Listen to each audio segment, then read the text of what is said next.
All right, today's guest dropped out of college, got a job as a train conductor, started making six figures, was blowing his money on cars and clothes, and decided to change that. Started putting his money to work and started investing it. He now owns over 30 houses, a clothing company. He has written a book and has a new real estate training program out. Great conversation today. We get into all of that. Enjoy. You are now entering the box.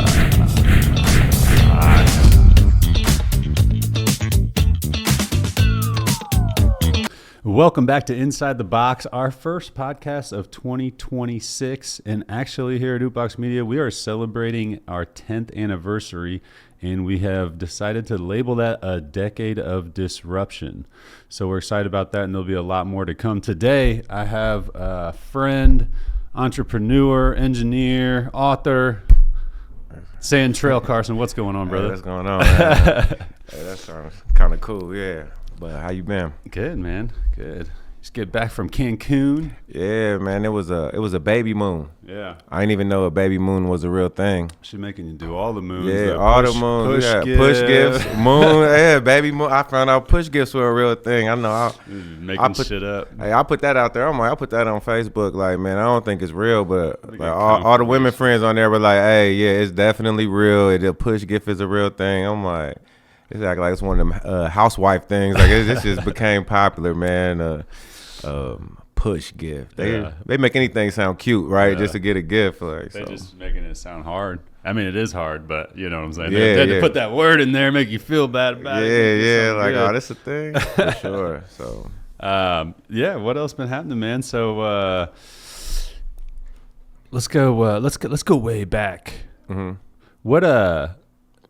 I'm trying to think. You didn't go to Southeast though, right? I did, yeah. Did you? Okay. I was trying to think. I was like, did we go to school all the way through Southeast? We were there together the whole time. I was just thinking of like, I think I was thinking of Franklin. I feel like stands out the most. Yeah, right? we were at Franklin together too. Yeah. For some reason that stands. I think we had a class together, like a math class or something. Yeah, that makes sense. I remember you always came in styling, dripping on a chain and stuff. You know Good times, man. Yeah, it was a long time ago, man. It was. Time flying. It was gone. Jeez. So I know you got Talking Money Clothing. Right. How long ago did you start that? So Talking Money started in around 2014. Were you already what's your actual position on the with the railroad? An engineer? Engineer, yeah. So I started with the railroad in 2006. Okay. So I've been there for 20 years, and I started off crazy. as 2006. That was barely out of school. Right. So I was giving myself a little time frame, because I didn't know really what I wanted to do. But at that time I felt like I knew enough about life that I could figure out, connect the dots and make it make sense for me.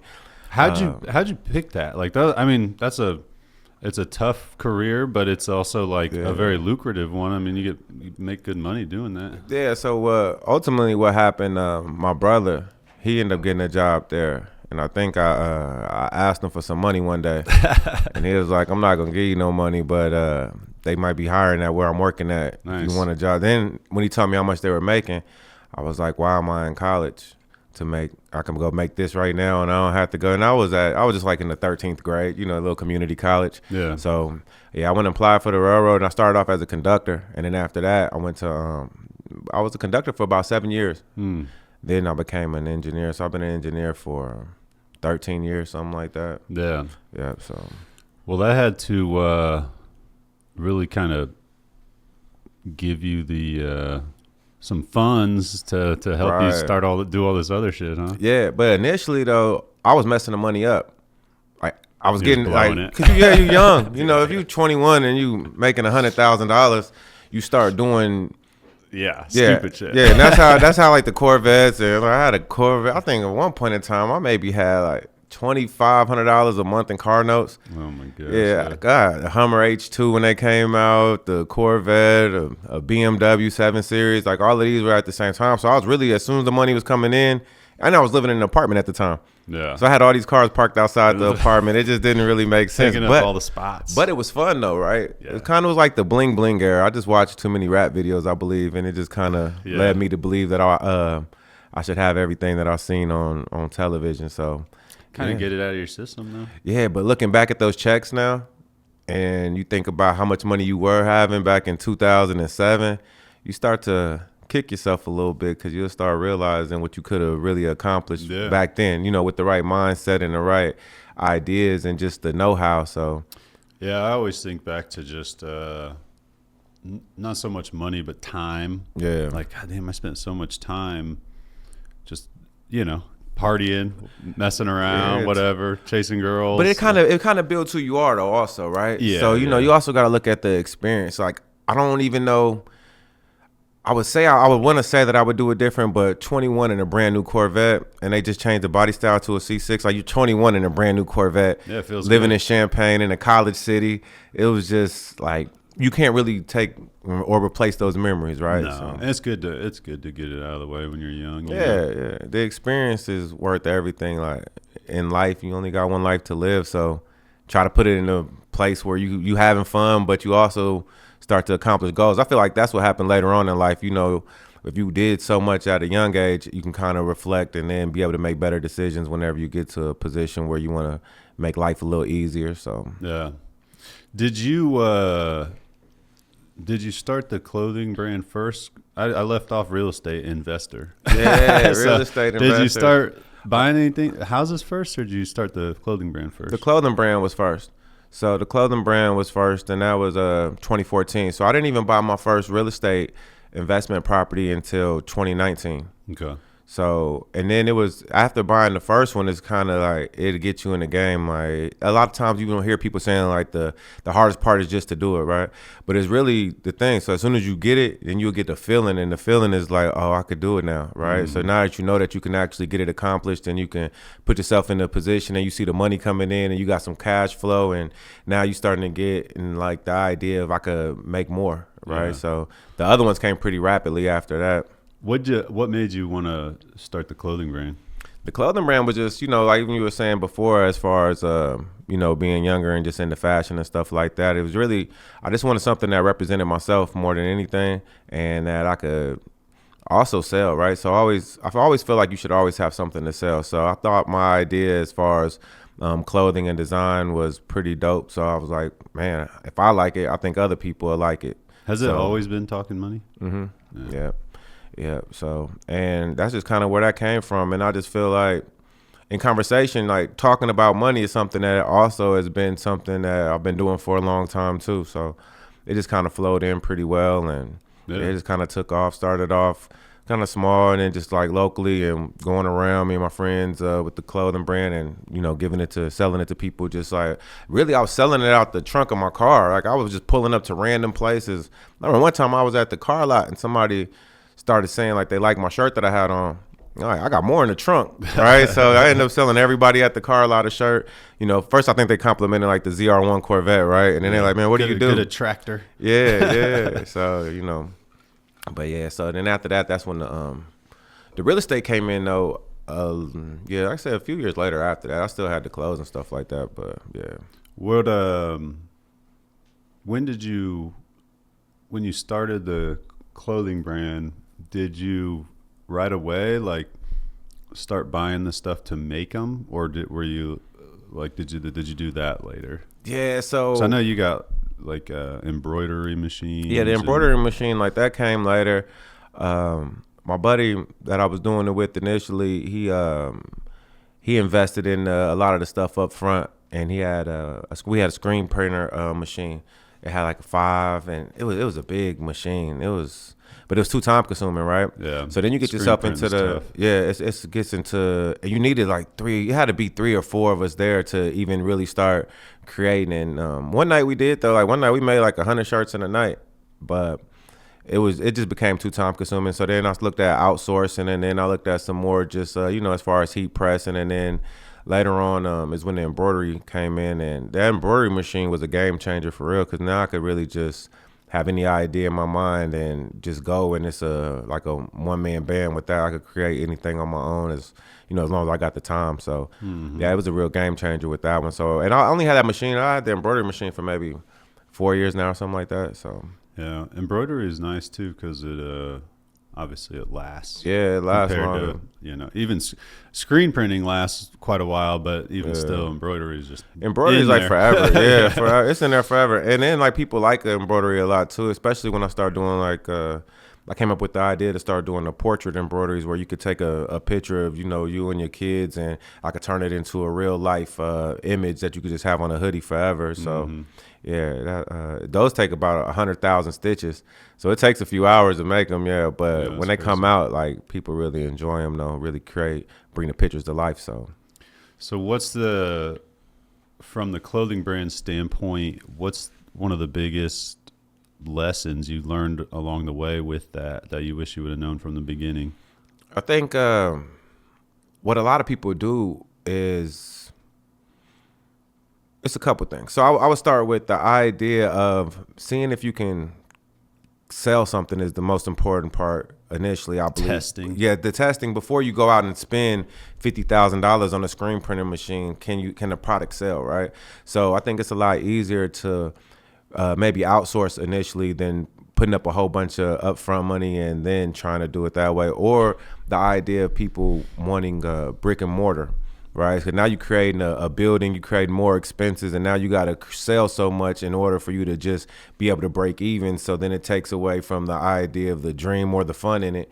And now you're just working to pay your bills, right? You're not really pressure, right? So when you could just do it from home and being able to create and then be able to see the profit from it, and go from there. So I would say just don't go get too far ahead of yourself, right? So just see what you can do and use the money that you have. So it was a book by Damon John called The Power of Broke, right? That's the guy that created FUBU, right? Yeah. So The Power of Broke is just really just basically saying like use what you have to create and then be able to make a profit off of that. So that would probably be what I would the advice that I have, because everybody has an idea. I think everybody should have their clothing line, right? Like a representation of themselves. So clothing lines are tough nowadays. Yeah, it's probably a saturated market for sure. It's just everyone thinks it's like the way it's like, I mean, it's a kind of easy thing to start. You know what I mean? Nowadays, especially when you could just have stuff printed or get a Cricut or a little DTF machine or something. But yeah, to actually get one popular and going, it's competitive. That's what I told Corey with his. I was like, man, clothing. I was like, it'll definitely can be lucrative. I said, but it's going to be a grind nowadays. I was like, you got to get out there. And that's the thing, you got to get out there. And I don't even really know what works, right? Because I have a lot of influencers that wear my clothes. I've given it to some big name celebrities. I've been on television, like the clothes been on television. So it's been in all of these different areas, and it's still like, I still don't even know what the next step is. So I'm still learning every time. Now it sells good, so I can go in front of people and it sells extremely well, right? So if I do events, and I went to this place in Atlanta called Invest Fest, where a lot of investors come and they talk and do stuff like that. And it was great. Like it was $4,000 in 2 days, right? So it was like, okay, yeah, that's cool. But it also cost me $4,000 because like the table was $1,600 to plant. But I was like, if I break even and I break even and it's cool. So just selling $4,000 worth of merch in 2 days was it was a good experience to know that people will purchase it. But you also got to be in front of people though, right? So when you're not in front of people and you're just going for online sales, now so many marketing tactics and techniques you have to use to really get in front of the online market to where, well, you're in the business of that, right? So I think I was reading building a brand or building a story brand, and they said with marketing it takes you 8 times for somebody to see something online before they want to make a purchase of it, right? And that's 8 times of them actually watching the actual ad that you created. So it's just a different market. It's easy to sell to people when you get in front of them, because you can just tell them your story, tell them about yourself if you're personable enough, you know. But it's really about hitting the events and making sure your name gets out there though. Yeah, and I mean, honestly, if you take what you're saying about what you're telling people and explaining to people when you're in front of them and just do that through this, social media ads and stuff like that, like it's kind of the same thing. You just got to pay to get it out, it out there. But you're paying to get in front of the people at events too. Yeah, I mean? But I still not have internet sales, right? I don't get it wrong. I still have internet sales, but it's not like the same as when you at events. Yeah. Same thing with the book. Like, so I could sell books like crazy at events.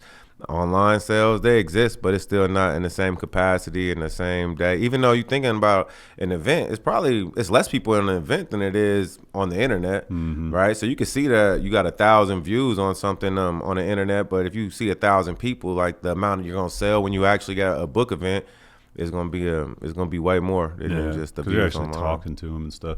Have you ever tried like TikTok live selling or any of the live selling stuff? No, I haven't tried. I've seen it. It's pretty interesting. Have you seen somebody or helped somebody with it or done it before? No, I've never done it myself. I've always wanted to try it because dude, there's like this lady in China. She does like what was it? She does like $1 million a minute or something crazy. I've seen that lady. I'm pretty sure that lady It's not popped up. She's like, yeah, if you want this, I've come across that lady, and I was like, you know, and I mean, it looks cool, and it's just be sometimes where it's just people that just fall into that where it works extremely well for them. I don't really know if it would work. I have to get some people to. It would take a while to build it up for sure. Yeah, but there's all these there's these apps now that you do it on too, like specific apps for it that are interesting. They're like online. It's kind of like eBay, but it's just quick. Okay. Like they're showing it in front of the camera, and it's like the auction starts now, and it's like bid, bid, bid, bid. All right, sold, and they're like 1 minute auctions. Yeah. Are the people on there like auctioneers though? Like they got their own following, and people come to their actual place, or it's like called, anybody can just hop on there? Yeah, you can just do it. Shit, what's the app called? It's called. I have to check into it. What the hell is it? Do you remember what it's? Why can't I find it? Oh, I put it in social media, I think. Maybe. I don't know where the hell it is. It's called I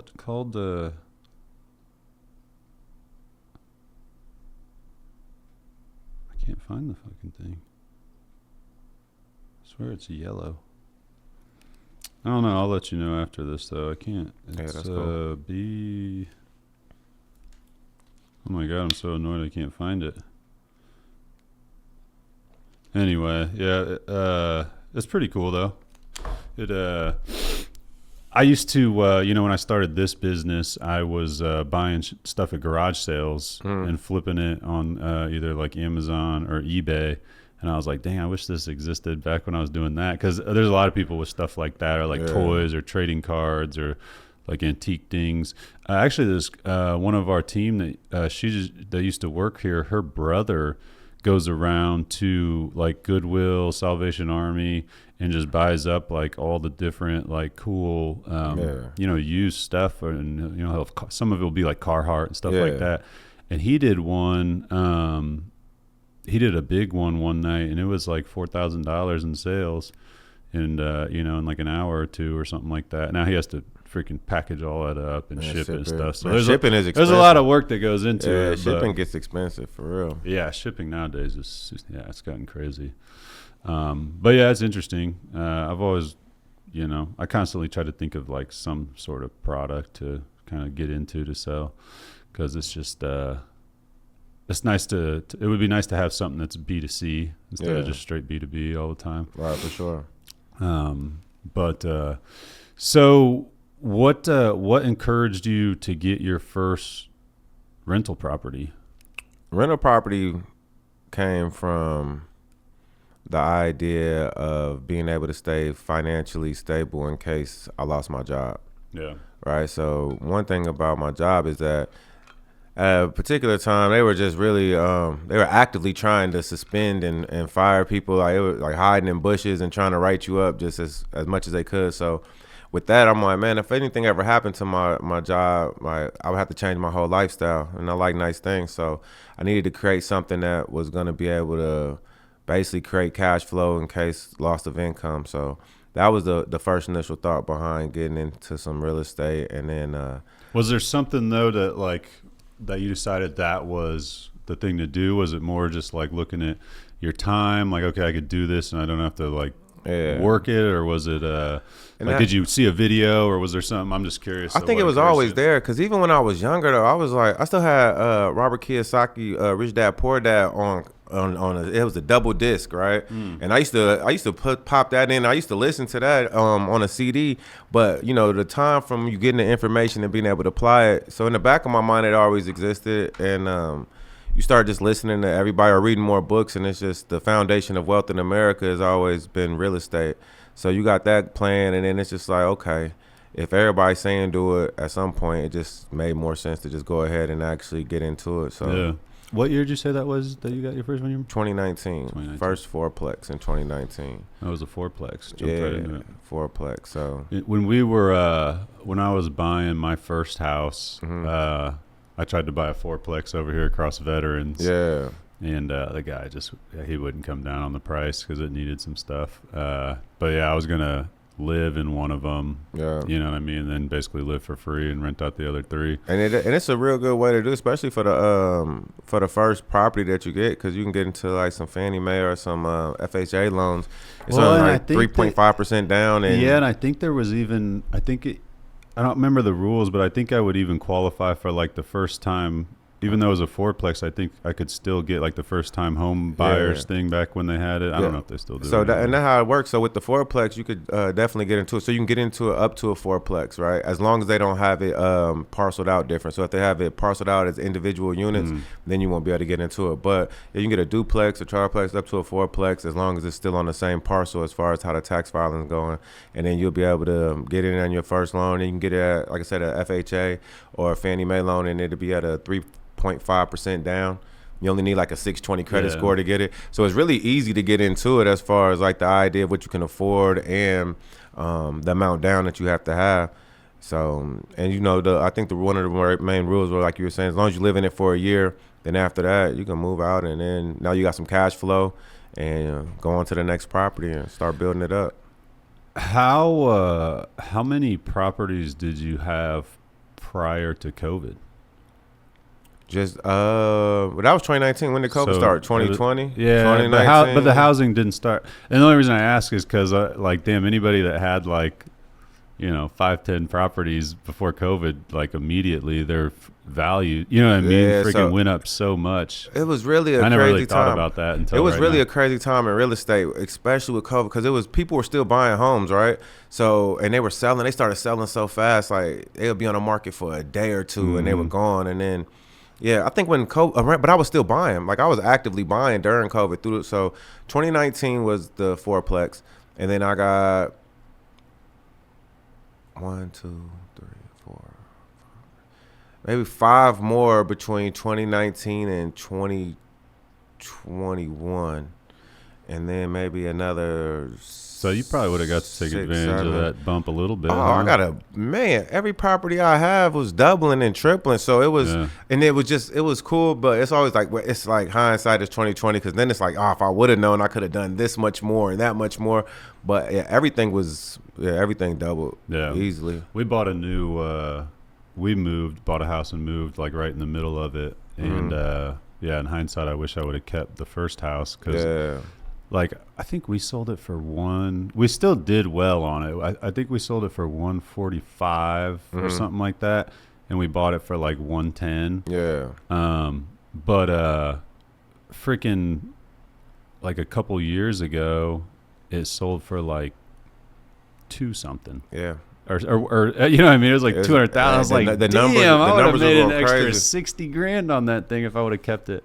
I got buddies that was selling. One of my buddies sold his house he bought it for 130, sold it for 160 or 70, and then it sold for 250. Like, so he thought he was doing good because and it was only had it for like a year or two, so it was up like 30 or 40,000, and it sold for another 60,000. That, so then now when he looking back, I could have made 100,000. I know. And it just because the prices, especially in like the Champaign area, the prices just kept going up and going up. So at some point, I just thought everything was going to crash again like it did in 2008, because it was like the prices were just going through the roof and people were still buying. And then I still was thinking the idea of when people weren't going through COVID and people were losing jobs or weren't, I thought it was going to be a crash as far as maybe more people losing their mortgages. Yeah, because that's the thing. It was like people were acting like they didn't have jobs, but everybody was still buying stuff, right? Yeah. So.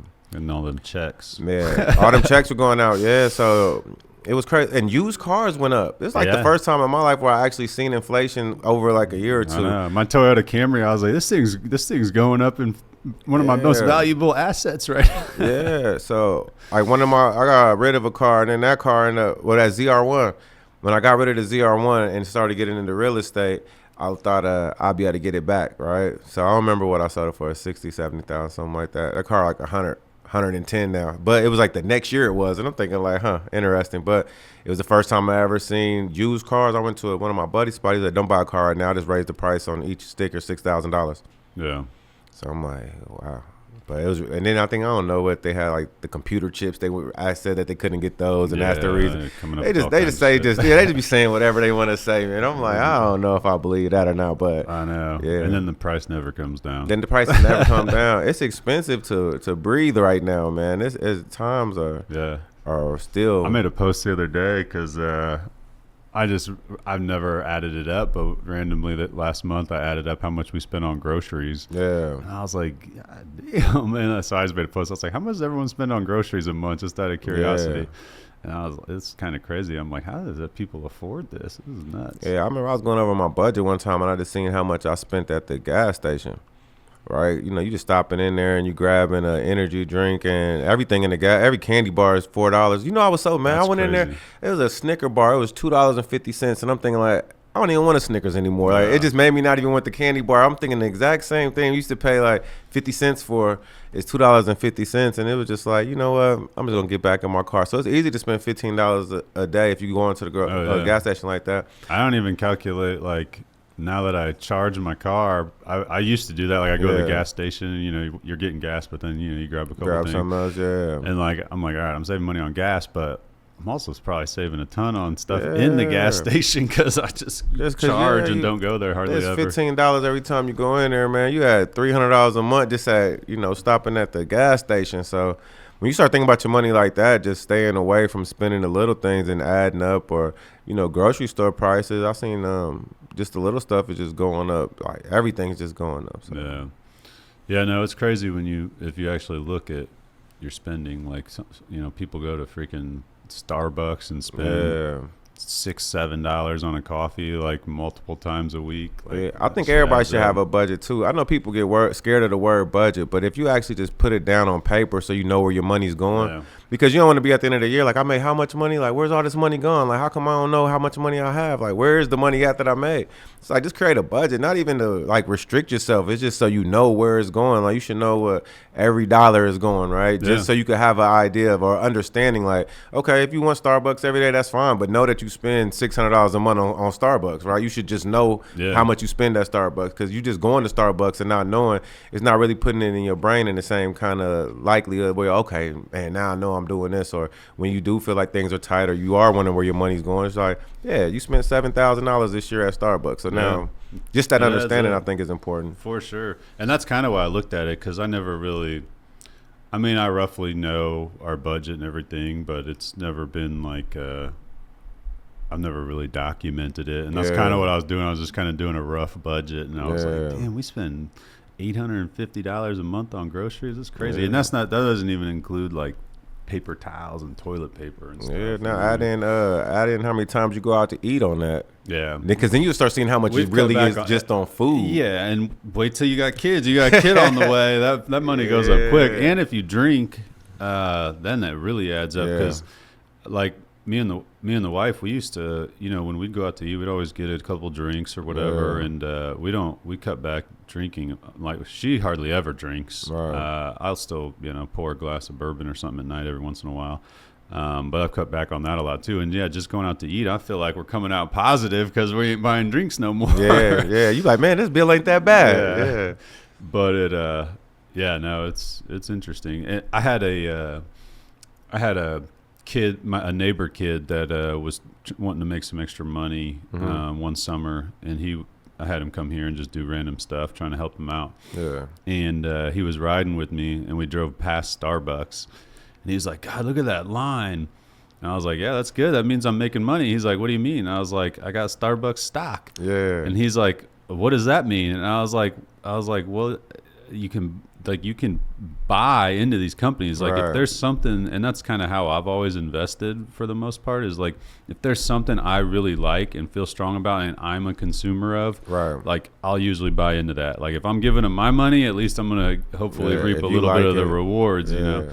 And he was like it was just interesting seeing his face. I was like right now, like he wasn't even out of high school yet. I was like, if you take the money you're making here and go put that in like an index fund that tracks the S&P 500, I said, if even if you only put a couple $1,000s in there right now, I was like, if you did that consistently till you're 20, 30, I was like, you're going to be a millionaire. Yeah. I was like, it's hard to like fathom. And I never knew like how that worked exactly till I was a little older, but I was trying to teach him about like compound interest and shit. Yeah, just teaching, just the understanding of knowing that it exists, right? Because we didn't really think about that as kids. Like, oh man, I could buy Pepsi. Like, you know, you could buy into all of these places. They don't teach you about it, man. They need to overhaul the freaking school system. I don't think they want you to understand financial literacy in that fashion, broke. right? Or entrepreneurship, because like we are in a laboring society that wants you to, like, you need people to be laborers in this world for everything to make sense the way that they built it. So it's debt is like handcuffs. Yeah, it is. know, it seems like they try to keep you in debt. Like even when you go get a house loan, like they'll tell you like, okay, here's the max you can spend. People are like, oh, okay, I can spend that much. Yeah. And then all of a sudden they got this big ass home loan that they really shouldn't have been approved for that much. Poor. Make you hate where you live. I mean, like, and I feel like all of that stuff is intentional, even with the credit card debt. And like, I really believe that if you don't have kids young and you don't get credit card debt and you don't get an expensive car note, like those are the three things where you could actually set yourself up to really start a decent foundation. Exactly. Yeah. Just something where you could just be able to go, right? So I mean, even right now, I mean, I'm having my first kid at 40, but I'm not saying wait till you're 40, but at the same time, I was able to learn, live. And I felt like, you know, as far as just being in debt, like I got into debt, I got out of debt, I got into debt, got out of debt. And I didn't even really stop getting into debt. I just changed the kind of debt that I was getting. So, like, you know, I've had so many cars over my life, but I said, I'm going to buy something. I'm like, okay, well, let's just start buying some real estate. So the same thing you were saying, like, instead of buying the coffee, you know, you buy it into the stock. I actually did the exact same thing with Nike. I kept missing shoe releases and it was getting on my nerves, right?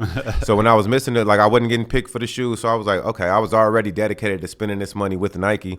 I just set it up to where on my Robinhood account, I just set it up to where it automatically withdraws out of my account every 2 weeks and it just buys a share of Nike stock. Yeah. It was just something simple and it just made me feel better. So it made me feel better about not getting the shoes, right? So I was like, let me just invest it into that. So yeah. But yeah, they definitely want you to be in debt. You got to work when you're in debt. If you're not in debt, you don't have to work as much. Right. Gives you a little. You don't have to be a laborer. I was just listening to this podcast. You ever listen to what's the podcast called? Something CEO. I can't think of it. But he had this guy on who wrote this book, and this dude's talking about you should save 50% of your money. And I was like, damn, that's a lot. He was like, he said that when, you know, he's 70 years old now, but he said that's what he used to do. And he was only making like 25 grand a year. I was like, damn, he was living off 15 grand a year. That's he crazy. grew up in different times. No, I know. Like it was hot dogs and like, you know what I mean? Like you just eating hot dogs and beans. Cheap, like, what's Dave Ramsey say? Rice and beans. Like you would have to actually 50% is a lot. But I think I probably am close to that. Like I don't think I'm not far from it. Like every time I got whatever, a 4% raise or whatever at work. So every time like how our contracts go, they'll sign a contract for like 4 years and every year be a 4% raise. So I would just raise the amount that I was putting into my 401k. I'd raise it up 4%. But I still feel like, I mean, but you know, when he was saying that he made, you know, $25,000 a year, I don't think you could do it. You know, 60 years ago, however old he was at the time. It was pretty interesting though. But you want to enjoy life too, though. Like I feel like you got to. I mean, you got to. I think everything has balance, right? Like you do want to save, and you do want to start creating the idea of being able to retire. But I think you can. His whole thing is being. What did he say? Like just free. I guess you know. It was basically what he was saying. Like you're not. If you like, you still work a job, but if you like decide you don't like your job, like you have enough money, you have enough investments to where you could be like, yeah, I'm gonna quit, you know what I mean, and find something else I like to do. He said like he gave the example, he was working a job and he wanted to go on this vacation for like 3 weeks. So he asked, knowing that they might not let him, but he knew he was going to do it regardless whether they let him or not. Yeah, because he had the funds to be able to survive and be, still be fine if he got fired because of it. It was pretty interesting. But yeah, 50%'s a lot. I think you could do it as long as you. I think we've been Americanized though. Like we want new cars when our cars still work. Yeah, always the newest guy. I mean, people get freaking brand new phones every year. It's people crazy. Buy what you can afford. Like that'd probably be the best motto to have. Like buy what you can afford.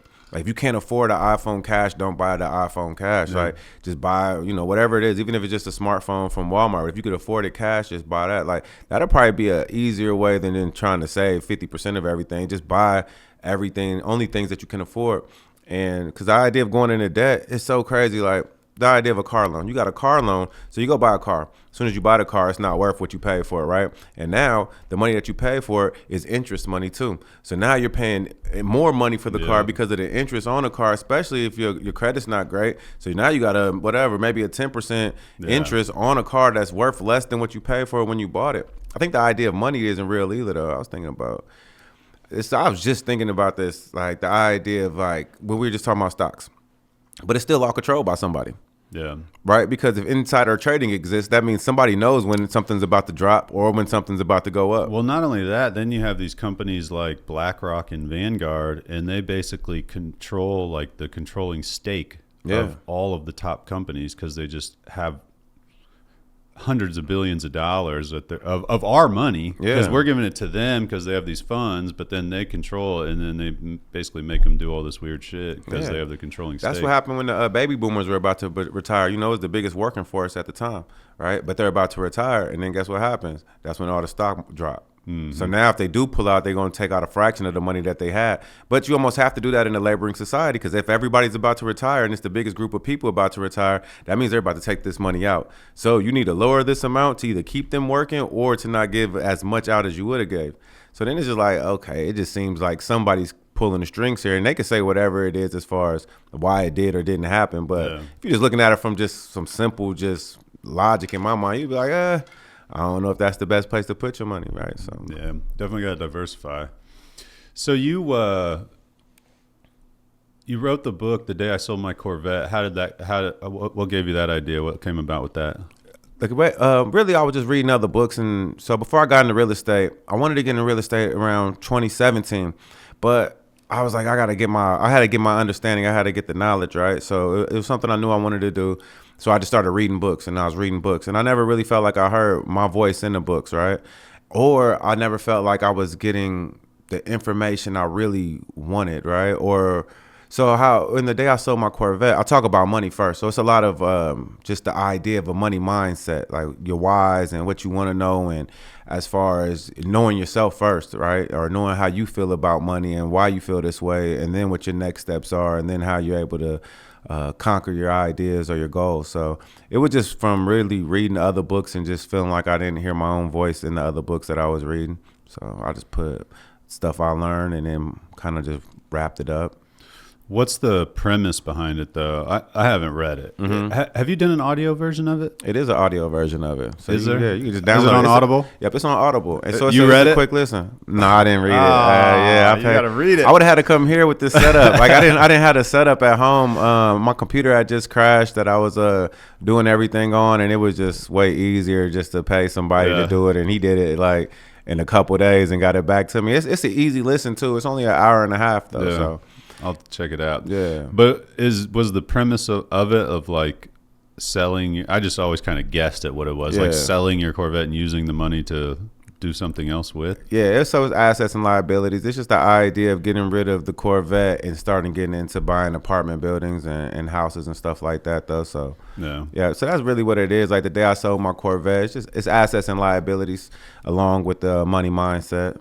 It's a good. It's an interesting like concept for the name, you know. What I mean? But it was how it happened though. Like I sold my Corvette and I was just like, okay, because it gets to a point in your life where you just really want the change. right? So, but you got to be drastic in your measure sometimes. So you take the item that you love that's costing you money, and you get rid of that, and then you go and into this another step of your life to where you can start building. And now this stuff you're spending your money on is actually paying you instead of you coming out and paying for it. So yeah, I know people. Sometimes people will, I've been asked about like how I knew, like why, like how did I set myself up to start my business? Right. And I was like, well, I didn't really do it the way you should. Right. And I'm like, well, what do you mean? And I'm like, well, I had just bought a house and I was getting married. And right after I bought the house, I quit my job and started my business. And I was like, I don't recommend that. Yeah. I said, but I'm a little different because I did it in that order because I wanted to be able to get approved for a loan to buy the house. I knew just from my past and my mindset that I could always make the money. Right. Like no matter what I had to do, I could make the money to pay my bills. For sure. And I was like, if I had to go get another job, part-time job, whatever, I would. But I knew I could figure it out. And I had a little bit of savings, not a ton. But what I did is I tried to get a loan to, and I couldn't get the loan I wanted for the business. But everybody, they wanted to know like what the loan was for. And I'm like starting this business.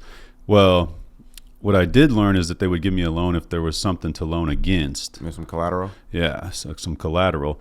So what I did is I bought a photo booth. I got a loan for the photo booth, got a line of credit, bought the photo booth, started the photo booth company at the same time. Okay. And the photo booth, I would work on weekends and nights. And I was generating thousands of dollars a month just from that. Yeah. And then I used that money to turn around and grow Oopbox. Now on the side, I was also like every Friday morning, Saturday morning, going to garage sales, buying stuff, selling it, like doing just all kinds of other stuff. Making it make sense. But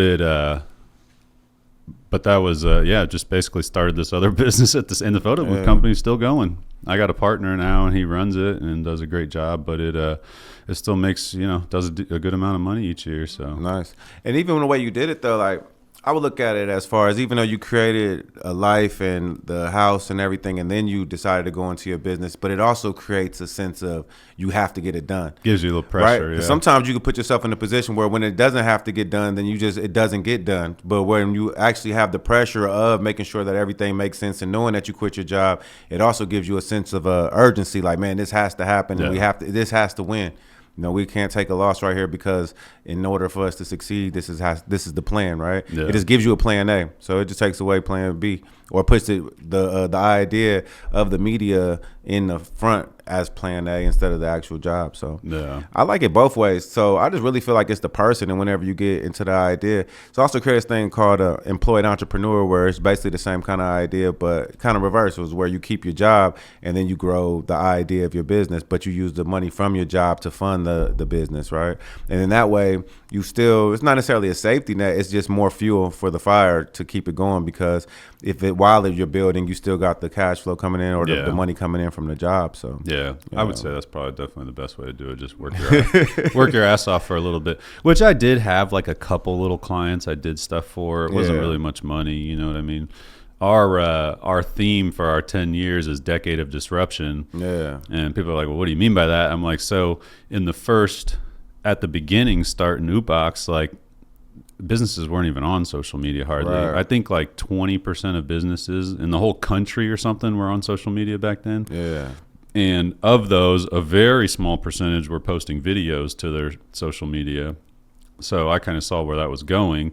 So I started doing videos for businesses for like basically free, or $100 or $200. And as I did them, it just started to create that demand. Like other businesses saw them. They're like, oh, who's doing videos? You know what I mean? So kind of created that demand. And that's why we decided to go with like a decade of disruption, because we've kind of been like in our area, kind of the leaders in pushing that, I would say. Yeah, for sure. It makes sense. But it's been, it's hard to believe it's been friggin' 10 years. Jesus. But just getting into a realm where it doesn't exist and then being able to create your own lane it's an amazing accomplishment, especially like in this area though. Like I don't see anybody else pushing media the same way that you do in this area. So I was listening to Tony Robbins on this podcast. He was talking about one thing he talked a ton about was identifying patterns. Like the people that do the best are able to see patterns, identify patterns, and see where those patterns are going to go. You know what I mean? That was pretty interesting to listen to him talk about that. Yeah, I can see that for sure. And he even talks about patterns in history, you know, and even like where we're at now, you know what I mean, and where just how they happen. That just made me think. So I also do, you know, like volunteer work for this for Operation Lifesavers. Basically, we go and talk to kids about railroad safety and making sure that they understand off the tracks and stuff like that. But when you're talking about like patterns and stuff repeating itself, so I bought these yo-yos to give them, right? You know what I mean? Like I had a whole bunch of clothing line yo-yos with the clothing line logo on and stuff. I just gave them to these kids, man. I didn't even know if they knew how to play with yo-yos, but just man, yo-yos are hard. Man, hold on. First of all, but then I'm thinking like when we were in high school, yo-yos were popular, right? For a while. So at first I was like, I don't even know if these fucking fire one. I remember everybody had them. I'm like, I don't even know if these kids are gonna want these yo-yos, man. I'm talking. Everybody in the class raised their hand. Now the whole class is just sitting there playing with yo-yos, and it's just one thing that's just something that's been repeated. Because even like, our parents might have been like, y'all don't know what yo-yos are, because it might have been, I don't even know when yo-yos came out. It might have been like the 70s. They've been around. But they came back around, and they were like a big deal, you know, when we were in high school. And then, man, the way the kids, I was leaving the school, and these kids that weren't even in the class were running up to me like, hey, you got any more yo-yos? So I was just like, yeah, this stuff always going to come back, trends and fads. It just keep repeating itself, though. So, dude, did you know, God, what was his real name? I think it was William. He bowled with me. I always called him BG, but he got hit by that train back in, man, what was that, 7th or 8th grade, I think? I don't even remember anybody getting hit by a train. Yeah, he was a bigger dude, a little bit bigger. I think he had red hair also. God, it's been forever. But yeah, that's cool though. That's good to talk to him about that stuff. Yeah, it's just and they take it pretty well, and they can learn something and just have an idea about how dangerous it is. I feel like a lot of times, especially being a kid, you know, you feel like you're invincible, or you don't know that the danger exists, right? But then when you know, like, every 3 hours a train hits a car, right, or a pedestrian, every 3 hours, every day, then you start now. Yeah, that's a statistic. Have you ever been on one when it's happened? I haven't hit anybody. I don't even want to hit anybody. I think if I hit somebody, I'll probably quit. I don't even want to do it no more at that point. But yeah, I've come close though. I mean, all adrenaline comes through when some dude he was at the gates were coming down, and he was stopped at the gates, but it was like an older guy. And I don't know if he like dozed off, but you know how when you let your foot off the gas and your car so he started creeping forward underneath the gate. Yeah, my heart jump. I'm just blowing on the horn, and I did see somebody get hit by Amtrak one time though. So I seen it happen, but I wasn't the one running the train. Though, so what did they train you to do? Like, because you can't stop. Yeah, you could. I mean, that thing's. Yeah, you're moving. Like, how long does it take a train to stop? A mile. Yeah. So yeah, that's the one thing that we talk to kids about. Like, if you on the track, and something happens, I can't do nothing, and I really can't even throw it into emergency. So throwing in emergency means that I apply all the brakes as far as on each individual car has brakes and the engines have brakes. So if I throw it into emergency, it's gonna take me 18 football fields to stop. So, and they don't even really like you to throw it into emergency until you make contact, right? Because it could be a car just playing chicken, or because you could derail. Like, so if I throw it in emergency, could have other dangers too. Yeah, because we got all these chemicals and flammables and all this other stuff to where now if I throw it in all the emergency and then the car just happens to move and then the train derails, they're going to be looking at me like you just caused $8 million worth of damage over nothing. So, yeah. Did you see that video like a month ago of that guy that parked his Challenger on the tracks? So some guy parked his Challenger on the tracks. It was late. I think they said in the video that he was like drunk or something. He was like just out like talking to somebody, like talking shit. You know what I mean? Like not fighting, but he was just, you know, he had this nice Challenger it parked on the tracks. And then the train came and he like ran. It was coming. He ran to try to get in it and move it. He's trying to start it. And then he got out and just, I was like, this dude's about to get hit. And then he got out of there. That thing just got demolished. Yeah, man. I don't know why people play around with stuff like that, man. It's just, and really, I mean, it's been a lot of suicides too, though. Like, so in the last, and this wasn't just suicide, but just to put in perspective, so just in my district last year, within like 2 months, 7 people. Suicides? Suicides mixed with just hitting somebody. But it was just in my small district in Decatur, like from Decatur to like Effingham area or whatever, it's like 7 people, lost their lives just because whether they were on the track or suicide or just whatever was going on. It's like, it's really a life or death thing. So it's so crazy too, because it seems like such a basic thing. Yeah, like stay off away. The tracks. Yeah, stay off the track. Yeah. You see a track, think about a train being there and just. I'll tell you what. That's what I love about one of the things I love most, and it's such a dumb little thing about the Tesla is that it just doesn't move when you take your foot off the gas. Yeah. It just sits there. But you know what? On the reverse end of that, when I'm in a different car, you know how many times I done got out of the car and didn't turn the car off now? Oh yeah. Yeah, I did that in my wife's car. Yeah. So bro, I got out the other day. The other day I forgot to put the car in park because when you stop, you just hopping out. So I'm like, man, it trains you a different way. Yeah. So even the steering wheels in regular cars feel weird now. Because at first, in the Cybertruck, it feels kind of like awkward. But now other steering wheels, so I'm like, steer by wire. I'm in the BMW. I'm like, man, this. You got to turn it up. Like, how many times I got to crank this thing? Yeah, for sure. No, that steer by wire is crazy. How you been liking that thing? I've been loving the Cybertruck, man. I get like booed a lot though. Really? I get flicked off in traffic. I get booed a lot, but not as much as like people give me thumbs up and tell me like how dope it is. So I've gotten a couple. I might just not see them. I try to look though, especially when all that shit was going on. I was proactively looking if people did. I'm like, man, people care too much about stuff that don't even really pertain to them. Like, but I just think the world is like that now. Though I just feel like the world is a place where everybody feel like their opinion is important. Yeah. Probably mostly due to social media, but I liked that when we were talking, a few months ago or whatever, and you were like, when it comes to like politics, if someone asks you if you like somebody, you're like, I don't know that dude. Yeah, I never met him before. Why are you asking me? Like how can I form an opinion about somebody that I never even met before? It's kind of a good mindset to have. Though, it's just because people make stuff up, though. I mean, and especially with like stuff that people feel is important. Like everybody gets passionate about whether it's money, politics, or religion. But it's like, I don't know. I mean, I heard somebody else say this. This was funny to me though, because they're like, oh, well, can you translate the language? Like, so why are you arguing about somebody about something that's in a different language if they don't know how to translate the language? And I was like, that's a creative way to look at that. You know what I mean? Yeah. So. But I just feel like people just feel like their opinion is important, and so it happens. So I just, I don't know these people. You get a lot of kids loving that thing. Oh yeah, the kids love the Cybertruck, man. Your Cybertruck is so cool, and that's why I bought the yo-yos, right? So I bought the yo-yos for the kids, right? So it's like the Talking Money Cybertruck. Then I got the Talking Money yo-yo, just so when kids come up and they want to see the car, then I just give them a yo-yo, right? Just something to so they can remember. And then on the back of the yo-yo, it has like the QR code that takes it to the Instagram in case they ever want to see the Cybertruck again. They can go on the Instagram and they can find that's smart. Find it right there. Yeah. So that was pretty cool. So it's been pretty fun, man. And then so the so you recently I saw you released like a course. Yeah. So it's a real estate course, and that course is it's 46 lessons in there. It's 10 videos. It has text. It has questions. It has vocabulary. It has worksheets. And basically what that is, so like I was saying before, even when I wrote that book, but I read 44 books on real estate before I wrote the book and before I made this course.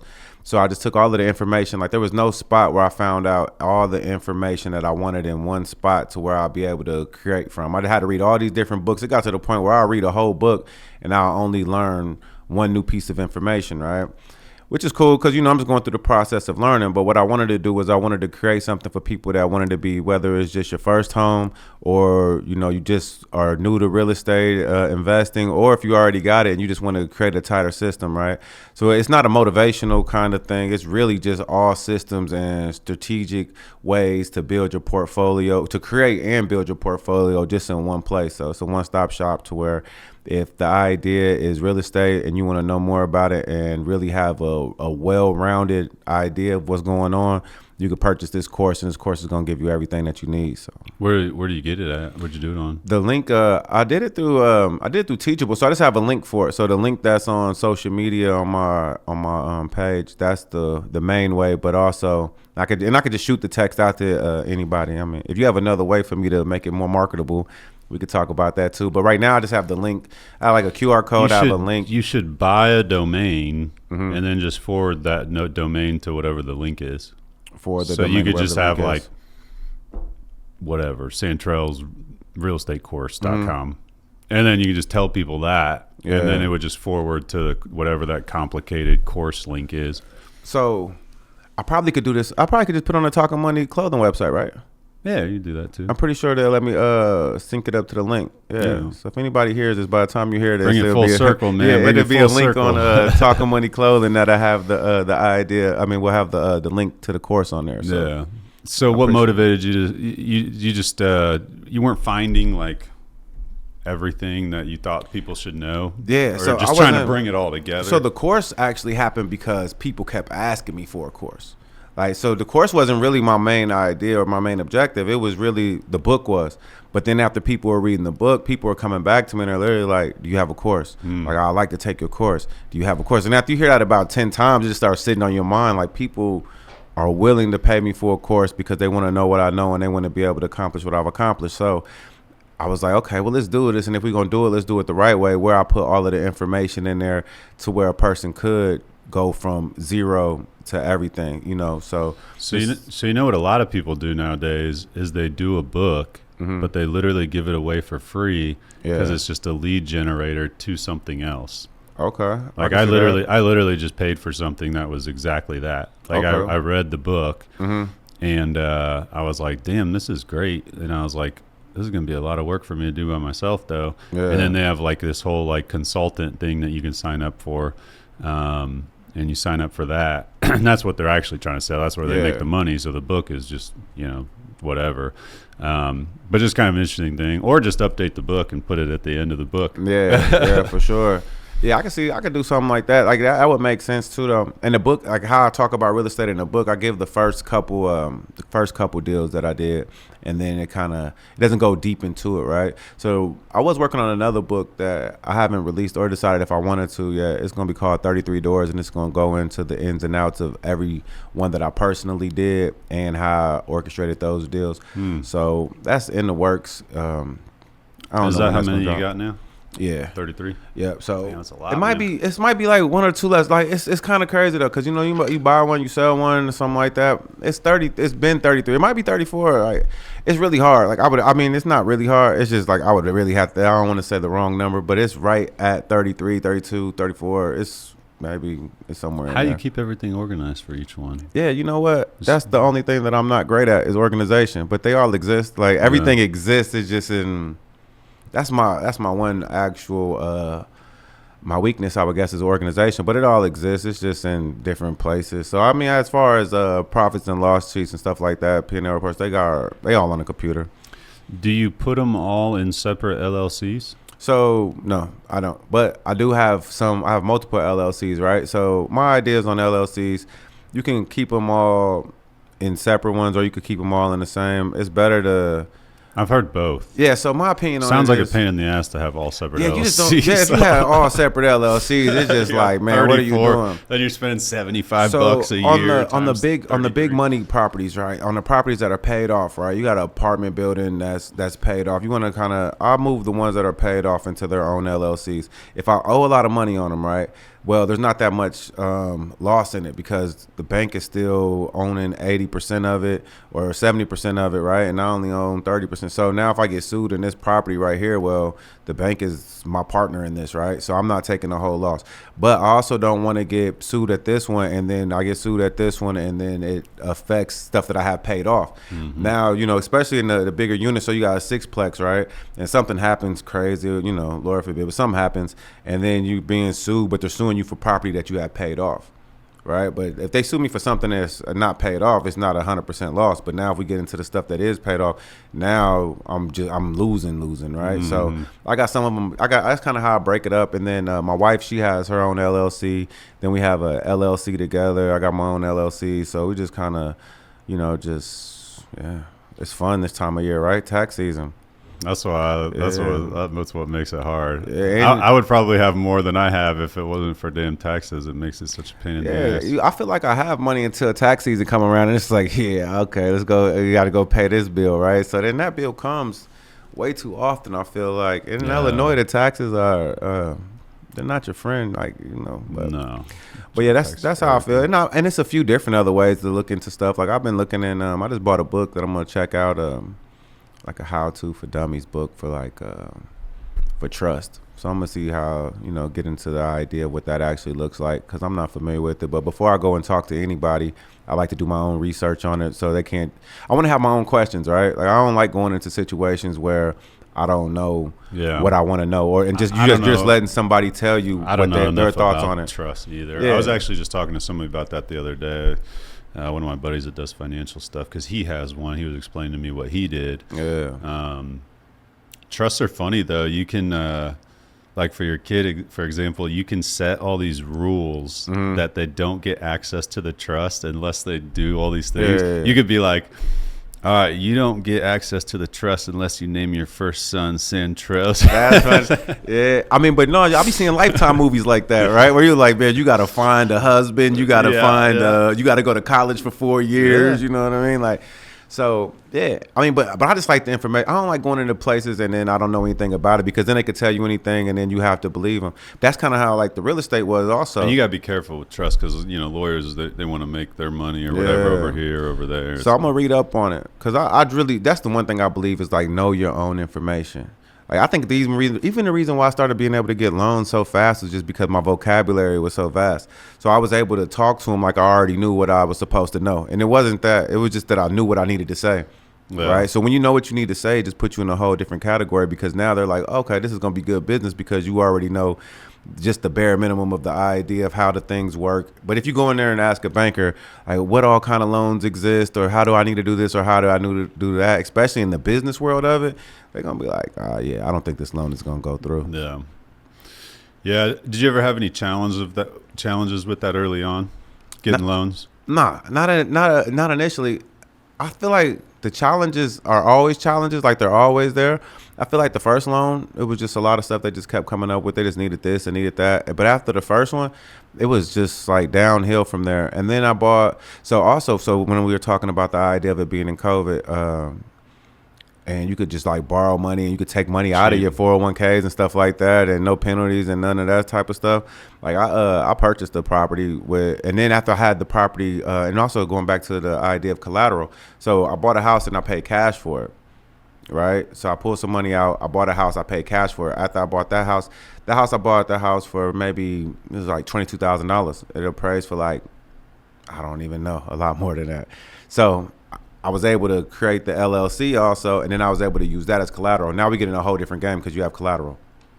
So then when you have collateral and you go into the idea of getting business loans, now you're in there. Right. Because now you could borrow. So now my line of credit, create a $70,000 line of credit off of this property because I own it cash. And then, man, everything after that was easy. Then I mean, just to name a few things, go to an auction. Now you got a line of credit, so you can go to the auction. Auctions are all cash.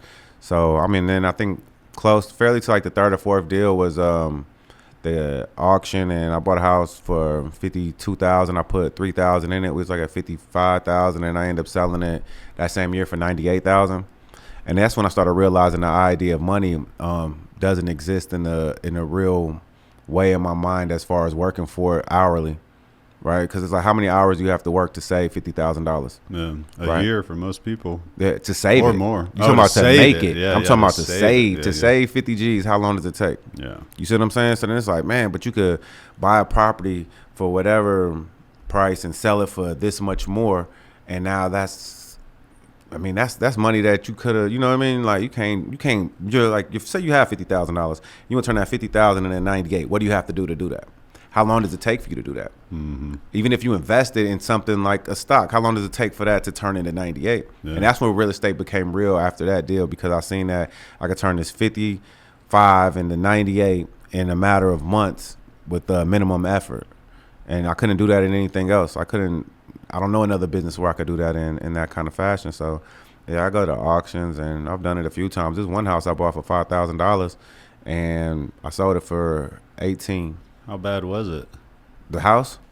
It was like, have you ever got burned on any of them? It was the thing about this though. The house needed a new doorknob, and I didn't change the doorknob when I sold it. But I sold it for $5,000 and I got 18, so it's like $13,000. And it's like, so and how I did it with that particular one, I did like a. They wanted it. They said they wanted a lease to own on it. So I told them, yeah, we could do that. Give me $5,000 down. Boom, I got my money. I just invested right back. And then the rest of it, I just just mouthed it out. You know what I mean? So, have you ever got burned on a property?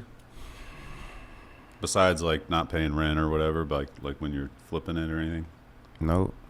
But I think everything needs to be calculated. So, and I talk about this in the course as well. Like, you want to make sure that you're getting your money. The deal needs to make sense at the signing.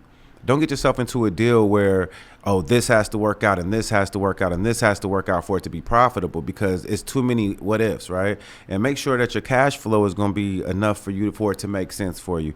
Like, you want to put yourself in a position that you know when you sign this document that you're going to be in good hands, and you've made your money when you sign the document. I bought I got a duplex down by the Capitol building, and this particular property I got it for $70,000. It needed a new roof. I got that done for whatever, maybe like $5,000. The front part needed to be done because it had like trees hanging over, so it was like $5,000. But I got it for $70,000. You had to put 20% down, which is $14,000. I financed it for $56,000. The mortgage on it's $400 a month. I got a tenant in each one of them right now, paying $950 a month, and the value of the property is $135,000 right now. Yeah, you see what I'm saying? Like, yeah. But I knew when I bought it, the majority of the deals don't go to market. So I get a lot of deals that don't go to market. Like, I just I bought the fourplex. Behind the fourplex was the duplex. Because you're approaching people? Or I seen a tenant walking. The tenant was walking her dog, and I'm like, excuse me, do you have your landlord's number? And she was like, yeah. She gave me the landlord number. I called the landlord. Hey, I bought this fourplex that's next to your duplex. You interested in selling the duplex? He was like, hell yeah. I'm like, nice. Right? Because I was just looking at it, like the bushes were kind of raggedy. It looked like it needed a couple little stuff on the outside, but he was like, yeah, let's make a deal. So we just started negotiating from there. I drew up the paperwork myself. I called the title people. I drew up the paperwork. I gave the paperwork to the bank. The bank got in touch with the title company and everything, and it just went through like that. Yeah. So have you found in more recent years that it's tougher? I feel like this is something that more people are becoming aware of. There's a lot more people like online talking about it. I mean, you're putting a course out, you talk about it, and obviously the more it's out there, the more competition, maybe. Yeah. The thing, I feel like yes, and I feel like no. So personally, I feel like more people are trying to get into it, and it is out there. I don't feel like it's more competition for myself personally though, because every time I talk about real estate, my inbox floods. Right, so every time I just post anything about real estate, people are, hey, Santrell, I got a property. My father-in-law has a property. Oh, my husband just passed away, and he has a property for sale. And so like people are now coming to me, or it helps me with renters too, right? So I can say I got a property for rent right now. I could get 10, 20 messages, and now I can kind of go through these people and vet it out. And it's people that you may have a little bit more rapport with, where you actually have somebody that you can get into a property that may be a better tenant. You know, I feel like tenants are the biggest thing, is just finding a good tenant. You know, sometimes I don't really think the idea of people that are super close to you, but people you have, are decent enough, I think. So how do you go about managing all these properties? It's not really that hard. Think about this though. It's like, are you driving by? I feel like I had a rental for a little while, and I ended up getting rid of it just because I was like, it was like after COVID, so I could make a little bit of money on it, and I was just like, this is just a pain in the ass to deal with. Like, you get a call for this or that. I'm like, yeah, but it just depends though. One, you just got to build a team. So I'll talk about that in the course as well. It's about systems, and it's about creating a system that works for you. So as long as you build a team, it's not hard. I have one of my tenants that's in the property, like the handyman. So my tenants have my handyman's number, right? So he pays less rent, but they call him and he goes out. He tells me what he did or what he had to buy, and it's not even a phone call to me. Just yesterday, he just sent me a picture. Like, I just bought this faucet for the upstairs unit, and I went over there and replaced it. I'm like, nice, thanks, right? But he already has we already have it worked out to where he doesn't charge me whenever he has to go to do it, and when something pops up, whether it's a water heater or the furnace and, anything like that. He'll go handle it. I feel like that's one of the biggest things is just having good people for stuff like that. Yeah. Like whether it's like a little handyman thing or a roof or whatever it may be, if you just got some good people that are going to give you some good prices, you're not just getting gouged. And you can find those people too, though, because even on, like, when I talk about real estate, people start hopping in my inbox. Hey, Santrell, I'll do this, I do this, I do this. I cut trees down. I got my HVAC license. I got this, I got that. So now you start building your own team just by talking about it. I feel like word of mouth has been so powerful for me in this adventure, just because when I talk, people respond, and when it just has made it easy because people are reaching out to me, and I'm not in like the yellow pages or looking for people to do it. The people are already there. So yeah, so it's been cool. But yeah, to manage them, like, so my wife helps me as well with the managing. Like, she talks to people. Like, I like the business side of it. I like creating the deals, and I like the financial side of it, and I like finding the properties, and I like, that's really where I really do well at. And then she talks to maybe half of them as far as they have her number as the first contact, as talking to them if they're gonna be late on rent and stuff like that. So you just have a big checklist, make sure you get rent on time. Yeah, pretty much. Yeah, just okay. They pay, and then it's like I gotta. For the vast majority of them, they're at one bank, and then this bank allows the tenants to put notes on there, right? So whatever, if your address starts with 1936, the note would be, $800, and in the notes it'll say 1936. So now I could just look at my bank statement, and it'll show the addresses of the people that actually deposited the money, so you can keep track that way. Nice. So. Is it you got people on like auto pay or anything like that, or is it? I don't think anybody's necessarily on auto pay, but I was just curious. But I have, like, it's some people that will pay cash, or some people that pay. I really needed to. I didn't do it, but I should have, or you could, or probably the best way would just have one set system and then force everybody to go along that system, right? But with me, I was at the point where I just was like, however it's convenient for my tenant, I wanted to get my money, right? Yeah. So I wanted to get the money. So I got people that pay Cash App. I got people that pay Apple Pay. I had this thing called Cozy.co. They end up being acquired by Rent.com. What is that? Rentals.com? Something like that. It was, remember them little books? Apartments.com, I think. So they got acquired by them, but through them, I still had it set up to where you can go on there and they could show all of the rent payments and give them a statement. So whenever they pay rent, they'll get a receipt. It'll show me everything in there. You could put the late fees. You could do all of that. And it was free for the landlords, you know. And they did it kind of like the same kind of system as like a Cash App would do, whereas if you wanted the money that day, because they pay through that channel, and if you wanted it that day, they'd take like a small percentage. Yeah. But if you were willing to wait like 3 days, they'd come to your account for free. So and it was through apartments.com, and then apartments.com also set it up to where now that'll be through there, and then they can vet people for you as well, right? And what they'll do, they'll charge the fee. You don't get the fee or the money for it, but anybody that's on apartments.com, they could go put their application with any landlord that's on there, right? Yeah. So it's kind of cool for a tenant, so you don't got to just keep paying application fees for every place you're looking at. Yeah, that's just nice. At apartments.com, but apartments.com is a big enough entity to where you have multiple people on there that you could find you a place. So. Yeah, I listed mine on Zillow one time, and I feel like there was, if I remember correctly, there was something on there where you could like make them pay through there or something. I don't remember what the fee was or if there was a fee, but I was like, oh, that's kind of interesting. But yeah, that's always, one of the things that's always held me back from getting into real estate more is just like the management of it all. I'm like, it's not that hard. So think about manage what? Okay, so your tenant, what's the problem? They got a leaky faucet, right? Call a plumber, right? Like, you're not, like, the managing part of it's not hard because you're calling somebody else. Really, you're just a middleman in the idea of it, right? If you're not the handyman, all you're doing is calling a handyman. Yeah. Tenant says this happened. Okay. Handyman, like, you're just making a phone. Okay, cool, I have somebody over there. So, and that's really one of the reasons why I got into real estate, because I wanted to do something different. I knew I needed to make some money, but I'm like, I couldn't do anything. Like, I can't run a club because I'm like, I got to be at a club. I still got a job. Mm-hmm. So I can't run a restaurant because these are very hands-on kind of businesses where you got to be there. You got to always be there, right? And there's so many people at a club. How many people touch the money before the owner touches the money? Yeah. You know, you got whether it's the people at the door, whether it's the bartenders, or whether it's just so much, and it's cash, right? So it's so much money that can come up missing. But with real estate, I don't even have to be at I don't have to be at a property at all this month, right? It's just the money's gonna come.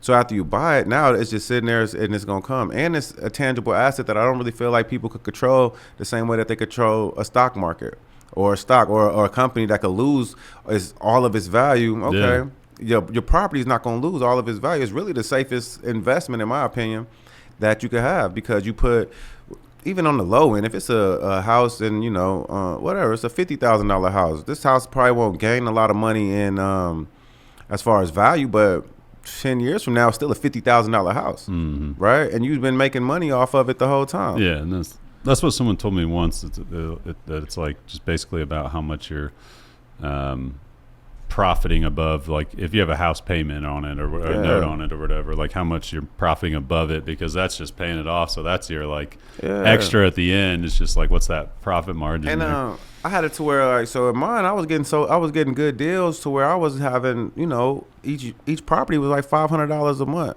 After everything's paid, I'm still profiting $500 a month off of each property. So, you know, it's like, okay, the cash flow is good. And then it just made it after 1 and 2 and 3 and 4. It just made it to where the cash flow would stack up, so where you could start buying again and buying again and buying again, and you got enough for another 20% down. And also, like, I knew myself. I was like, if I keep this money in my account, I'm gonna spend this money.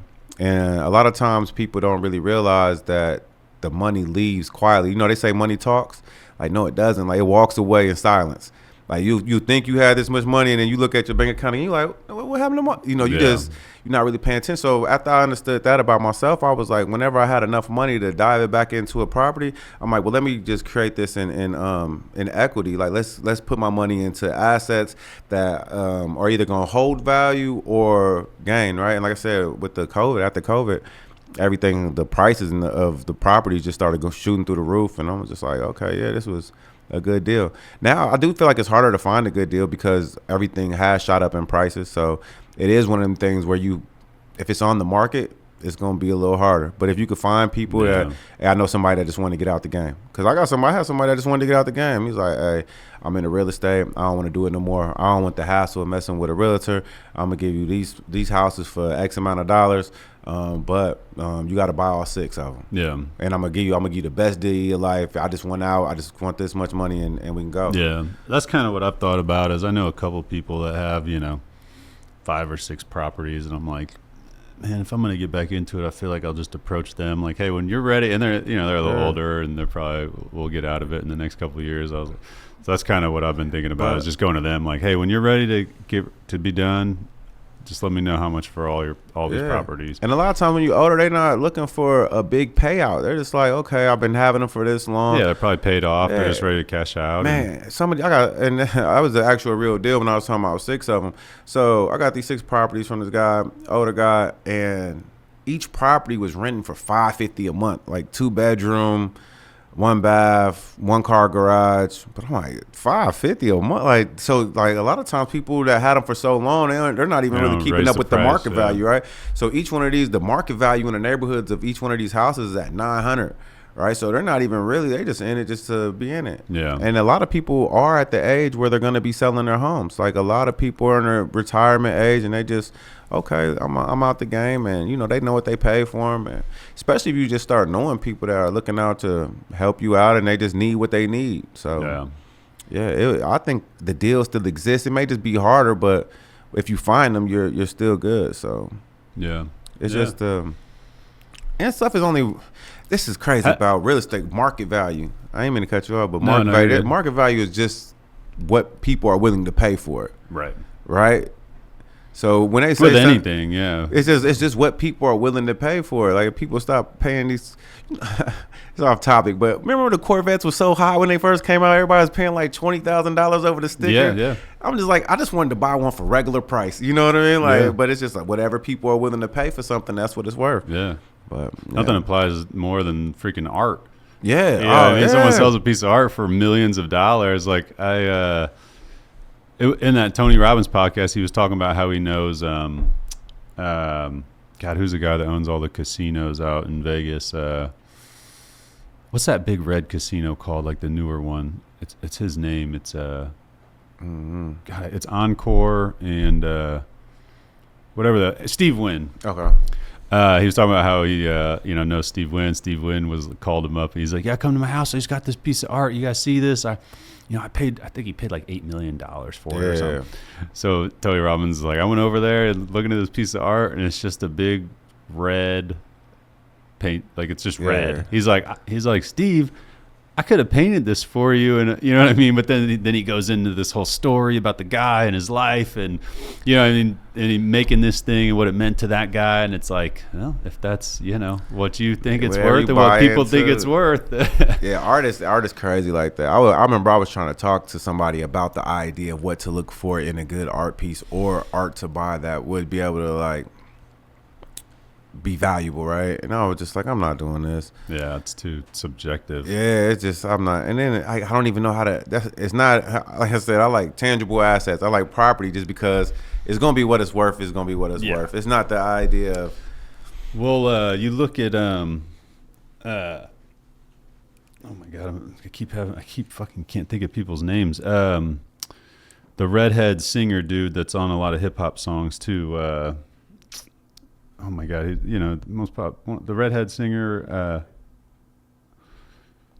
God, what the hell? I can't think of his name. Sing "Bad Habits."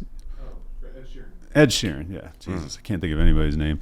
He, I was watching. Got hit with a video of him on social media. He started doing art, but he's just walking around, just flinging paint on canvases, and there's 30 of them lined up. And he's just walking up to one, flinging paint on it, goes to the next one, flings paint. And he's selling them for fucking millions of dollars. Bro, it's an elephant that makes art.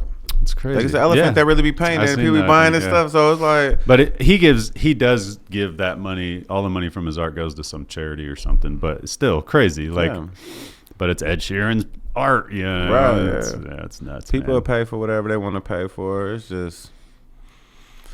I don't know. It's somebody's cup of tea. You know what I mean? Like, hey, I don't judge what anybody want to spend their money on. Just. So would you say it's true? I've always heard that that the real estate is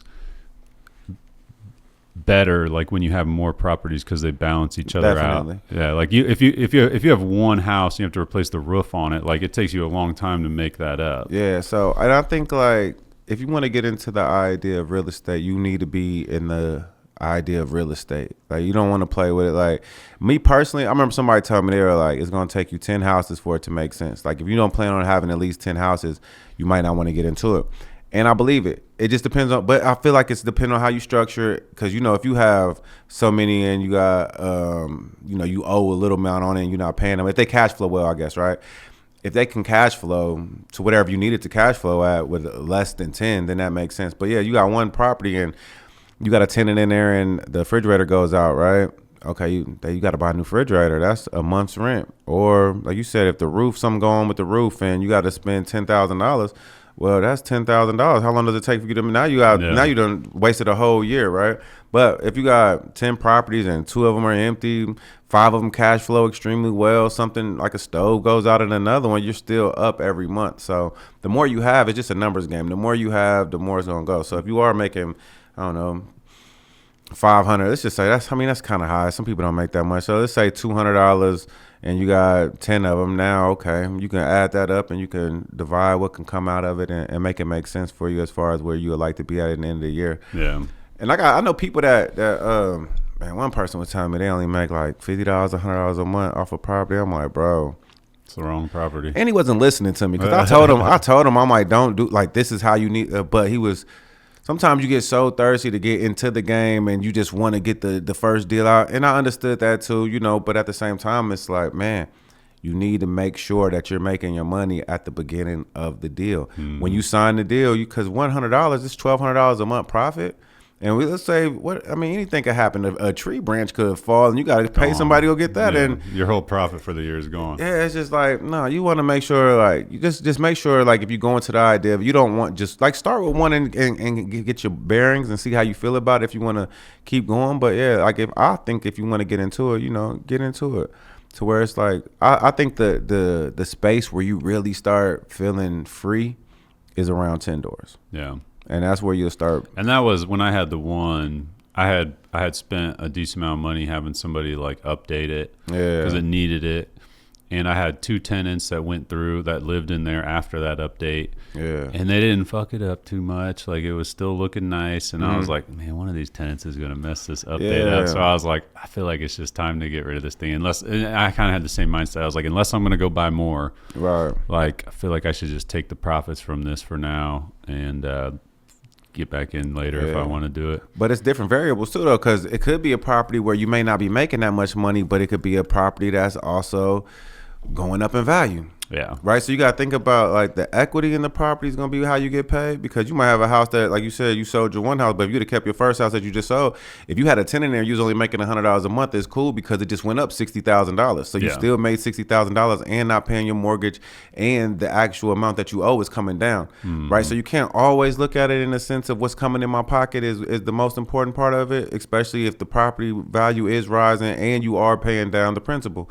So it's 3 different ways you'll get paid like that. So you just got to make sure it makes sense in the way that you want to make it make sense. And also, I feel like before you buy a property, like you need to have an out plan too. Like exit plans are just as good as coming into it, right? Like, am I going to be able to sell this property? Am I going to be able, like, what do you want to do with it? Like, what's the end goal? So, yeah, I think I ended up, if I remember correctly, I think I calculated my profit each month. And then how much profit I could have if I sold it right now, and how long it would take me to make that much, you know what I mean, over that period of time with no expenses. And I was just like, I'm just going to take this money right now and do something else with it. Did that property go up in value? I don't know. I haven't looked. You should see how you feel. It's probably, if it has, it's probably not much because I sold it, like, again, it was after COVID. Okay. So it was like the one, my first house, like that one went up a bunch because I sold it like before the the pricing went crazy. It's probably gone up a little bit. I probably sold it a little bit early. Same thing. If I would have held it a little bit longer, I probably would have definitely done another 10 or maybe 20 on it. But I think whatever. And like I said, I think a lot of people. It's weird because and it doesn't really matter what age you are when you're getting into real estate, because it depends on what you're getting into it for. Though, like I know some people that want to get into it so they have more cash flow for the retirement, and I know people that want to get into it whenever they getting out because they don't want to deal with it anymore, right? So it just depends on the individual and how much energy you have. I still get excited about it though, right? But if you don't really want to deal with nothing, you could always hire managers too. Yeah, property managers.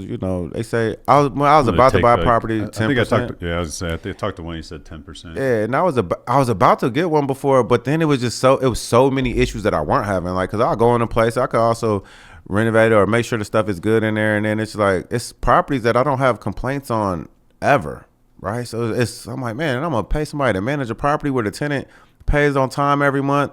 I don't have to chase them down, and there's no issues at the property. Like, I don't think I could pay somebody to do nothing. Yeah. But an older gentleman that I was talking to about it before, when I first bought the fourplex, he was saying that I needed to at least manage the fourplex a year before I paid somebody to do something that I didn't even know what was all into it. And I'm glad I did. I'm glad I didn't just jump into it and, take the route of just paying somebody else to do it. I mean, if you got money to do that. Just because what you learn from it? Just what you learn from it, and because now you're hands-on, right? You learn how to, and you're acquiring other skills though, right? Because now you got to talk to people, and, you got problem solving. And even with my handyman initially, I was going over there with my handyman every time there was a problem. Yeah. And it was just because I want to know how to do it myself. And then I could evaluate if it's worth my time doing it or not. So I know how to do a lot of stuff, but then I'm also like, I'm not about to go waste 2 hours of my day to do this. I'd rather just pay somebody because it's more time beneficial as far as the money goes into it. I'd rather just pay somebody $60 to go handle it than me go 2 hours of my day and deal with it though. So So what's next? You got something else you're gonna try to do? I know you said you got another book you're working on. Working on a book. No, like right now I'm just kind of. You got a kid on the way. I got a kid on the way. Yeah, the kid also. So I go on a lot of vacations, man. I've been over 30 countries. So I don't know. Like I don't know what the kid is. Like what is it having a kid at 40 look like? So I'm just going into it with no expectations and seeing what comes out of it, but. again, like, but I also have created a sense of being able to, the financial freedom exists in it though, right? Because of like properties and cash flow, I don't necessarily have to be at work as much as other people would have to. So, you know, I think it's gonna be fun, and it's a boy too. So we're gonna see how everything goes. And she's already talking about the first vacation we're gonna take with the baby, and I'm like, man, I don't know. Yeah, so taking a baby on vacations makes it more of a, we always call them adventures. Yeah. Like, yeah, it's not as much of a vacation, it's more of an adventure. Yeah. One's not too bad. Once you got, you know, I got 3, you know, they're fighting, you gotta deal with one's always crying. It's like, Jesus. Yeah, that's my buddy. He got 3. He said the same thing. He said, man, 1 gonna be easy, bro. He said 3. So, but the only thing hard about 1 is you've never done it before. Yeah. So that it's hard at first, but nothing's better, man. You got a little person that that thinks you're the best thing in the world. You know what I mean? That's what people keep telling me. We're gonna see, because I'm really going into this with like, man, it's been 40 years of no kids, man. So I'm like, we'll see. So everybody keep telling me that though. I not expect, they say, you know, it's gonna be exactly everything you just said. Like, man, you're gonna love it, man. Just walking through the door and they happy to see you. Yeah. So yeah, I'm definitely excited. May 12th is the day that that's awesome, man. The little guy supposed to be here. So yeah, well, the whole birth is a freaking crazy. I'll tell you what, man. I never realized how much a miracle just having a healthy child is until we had one. Because first of all, when my wife first got pregnant, we started having people just come out of the woodwork, like congratulating us. People we knew that we were close friends with, and we didn't even know the struggles they were having trying to get pregnant or have a kid. Yeah.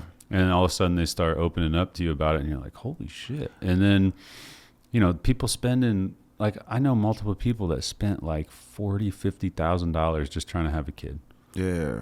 On like IVF and all this stuff, you know. And then not only that, but just getting pregnant, but then having the baby. Like, labor's crazy. Yeah. Like, my first kid got stuck coming out, and every time my wife would push, his heart rate dropped to 0. Oh, wow. So I'm standing there, I'm looking at the heart rate monitor. She doesn't know. So, you know what I mean? I know, and I'm just like, you're doing a great job, you know, trying to be positive. And I'm looking at this thing, and I'm like looking at the doctors. I could tell in the doctor's face something ain't right. So eventually, like, baby's head stuck. Yeah. She's like, she stops. The doctor stops and is like, so my wife's laying there, got the baby partially stuck. Doctor stops. She's like, the baby's stuck. We have a couple options. She's like, we can either do an emergency C-section and then try to pull the baby back out through the stomach. And she's like, that has its own risks. And she said, or we can use, I don't remember what she called it, but it's basically like a vacuum that they put on there and tries to suck the baby out. And it has its risks because it can fuck up their brain, I guess. So she's asking us, my wife is freaking out. And I just looked at her, I said, look, do whatever's safest for her first and the baby second. We trust you, whatever you think. So we're at Memorial. She calls over to St. John's, and they start bringing in this machine, getting it ready. They called like a NICU nurse from St. John's. And I don't know. The NICU nurse got there. I swear it was like a couple minutes. I said, well, you guys got a tunnel? I said, you got a tunnel under this place? How'd you get here so fast? So they're getting this machine ready. And she said, let's give it one more push. And gets down there, and my wife gives one more big push. Heart rate drops. Baby comes out. And I was like, oh, my God. I don't know what we avoided there, but that was a fucking miracle that just happened, because we got to avoid emergency C-section. We got to avoid this vacuum thing.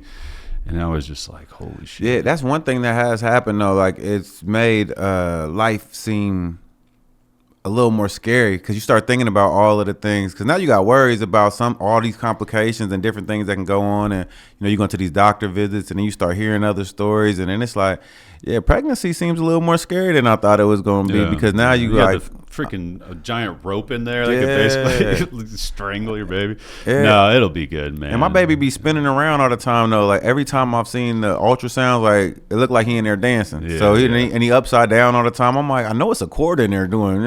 I know, it's weird that it doesn't happen more often, honestly. But no, it'll be good, man. I wish you guys the best here. That's gonna be awesome. You're gonna love it. What did we miss? We hit on a lot of stuff, man. I don't know. Anything else you want to throw out there? You just could be talking about this baby. So I ain't know a push gift was a real thing. Mm-hmm. Right? So now she said she wanted an SUV for a push gift. I saw you looking at them. Yeah. You see the video when I was talking about, like, so we started looking at the prices, and we both look at it. This goes back into real estate, though, but we both look at each other like, hey, man, we need to get another property, right?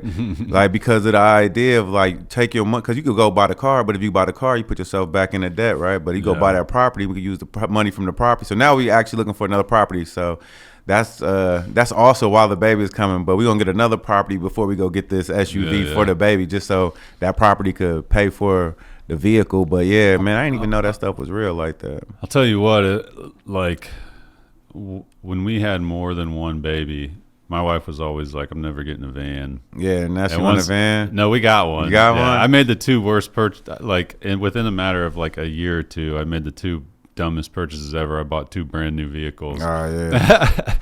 But I got her a van for her birthday one year, and but we got 3 kids. But even with 2, like we got an SUV first, but even with 2, the SUV, it just kind of became a pain in the ass. Yeah. We had a dog, and shit. But if you and 3, it's like a van's the way to go, because we got that Chrysler where one seat folds in the ground, so we can get to like all 3 seats spots, super easy, and you can get in the van and close the door if you're in some weird parking lot or something. I don't think I could talk her into a van with one kid. She was like, but she does like, she got like an Acura right now. She wants something like an SUV.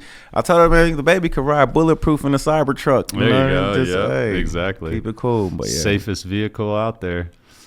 Nice, man. Well, what's the website for Talking Money? TalkingMoneyClothing.com? Yep, TalkingMoneyClothing.com. So the link for the course will be on there. I'm going to get the link for the course on there, yeah. How about the book? The book is on there as well. So if you want a signed copy of the book, The Day I Sold My Corvette, it's on the website as well, TalkingMoneyClothing.com. So everything is pretty much there. And then also, if you just want some clothes, you can check out the clothes. And we got some destination tees. I make destination tees for every places that I've been to, and you can check them out. And whenever you go on vacation, you can already have a Talking Money destination tee ready to go. Yeah, there you go.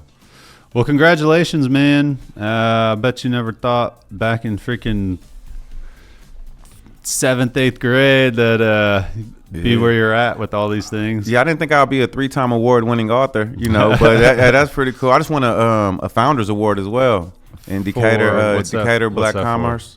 It's basically just as far as entrepreneurial spirit and just being able to, so it's pretty cool. They say it's like one of the highest honors of award you could get. It's like an award you can't apply for. So nice. Yeah, it's pretty cool. They got a gala at the end of the month. I just did the chamber gala here. Okay, nice. That's awesome, man. Yep. So well, congratulations. Appreciate it. Yeah, we'll have you back on in a while and check in on how it goes for sure. I'm always willing to pull up, man.